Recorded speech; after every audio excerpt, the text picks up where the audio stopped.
ইনশাআল্লাহ বিপ্লবের জন্য বাংলার মাটি প্রস্তুত।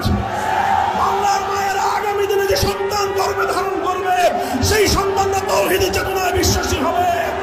শুধু আমার কওমি মাদ্রাসা নয়, আলিয়া মাদ্রাসা, স্কুল, কলেজ, পাবলিক এবং প্রাইভেট ইউনিভার্সিটির প্রতিটি ছাত্রের কাছে তাওহীদ ফিল হাকিমিয়্যাত আইন তৈরি করার সার্বভৌম ক্ষমতা, এক আল্লাহর একাত্মবাদের বিশ্বাসকে প্রতিটি ছাত্র জনতার কাছে তোমরা পৌঁছে দেবে। ইনশাআল্লাহ যেই বিপ্লব হবে সে বিপ্লব আমেরিকার বিপ্লব হবে না, সে বিপ্লব গণতন্ত্র সমাজতন্ত্রের বিপ্লব হবে না। আগামীর বিপ্লব হবে সোনার মদিনার আল কোরআনের রাজ কায়েম করার বিপ্লব।